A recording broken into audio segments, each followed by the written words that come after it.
Olá pessoal, tudo bem? Bem-vindo e bem-vindo ao Média Aprimoramento. O curso é o Neuroanatomia Finalmente Aprendi. Eu sou o professor Dr. Hilton Mariano, eu sou coordenador da Média Aprimoramento e nós vamos falar sobre planos, eixos anatômicos e movimentos. É um assunto bem importante, muito importante para o entendimento de qualquer aluno de área da graduação em saúde, para que ele possa utilizar e aplicar depois. A experiência que nós temos com os alunos é que sempre decoram e quem decora sempre esquece e começa a confundir plano com eixo e daí não consegue mais entender qual é o movimento que estão relacionados a eles. Então a nossa proposta é bem simples, é para você aprender sem decorar esse assunto, ok? Para isso, e preste atenção, a gente vai dar uma super dica para você nunca mais esquecer. A gente vai utilizar como imagem um carrinho de brinquedo, mas só que desse carro a gente vai unicamente precisar do eixo e das rodinhas, ok? O eixo com as rodas.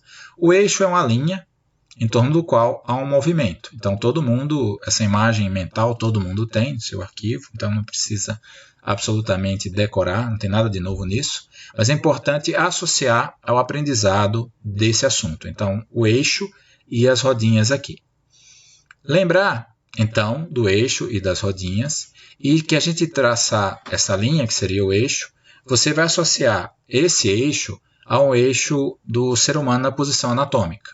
Simples assim. Então, todos os exemplos que a gente der utilizando a rodinha aí com o eixo, vocês vão aplicar com o ser humano na posição anatômica. Então, se eu pego esse eixo e coloco nessa posição, ele vai estar em pé, né? Então vai ser um eixo vertical ou também chamado de eixo longitudinal. A esse eixo vai passar um plano, é perpendicular, então você tem como referência as rodinhas aqui. Então, ao eixo vertical ou longitudinal, você teria um plano, o plano transversal ou horizontal. Dentro desse plano transversal ou horizontal acontece que tipo de movimento? E aí você imagina o eixo vertical ou longitudinal, né? O plano transversal e essa rodinha em movimento. Essa rodinha em movimento ela vai ter o movimento nesse sentido. E que sentido é esse quando a gente aplica ao ser humano? Seria um movimento de rotação, como exemplo aí a rotação do antebraço. Então, seria o eixo vertical, o plano transversal e o movimento de rotação. Se eu coloco esse eixo do carrinho em outra posição, aqui ele assume uma direção, né? Seria um eixo transversal ou lateral, ou seja, de um lado ao outro. A esse eixo corresponde um plano. Novamente, utilizando as rodinhas aqui, seria um plano sagital. Sagita é seta, né? E dentro do plano sagital, você teria que tipo de movimento? Novamente, imagine as rodinhas aqui do carrinho funcionando. Então, você teria um movimento de flexão e extensão. A imagem está de lado para que você tenha uma melhor visualização, mas o plano anatômico ele é de frente, né? Então, resumindo, o eixo transversal, o plano sagital e o movimento é de flexão e extensão. Uma terceira possibilidade é você colocar esse eixo do carrinho nessa posição. Então, o eixo seria o sagital ou antero na frente, atrás, posterior, eixo sagital, o eixo antero posterior.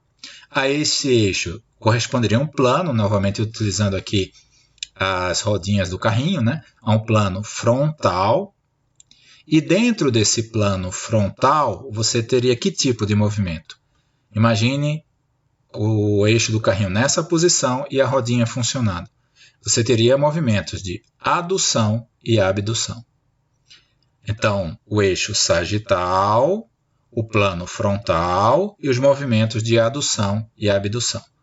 É só isso, vocês só precisam lembrar dessa imagem para que vocês nunca mais esqueçam os planos, os eixos anatômicos e os movimentos associados. Eu espero que vocês falem, finalmente aprendi e nunca mais esqueci. É isso, gente. Muito boa sorte, um grande abraço a todos. Nos encontramos nos próximos vídeos. Até mais.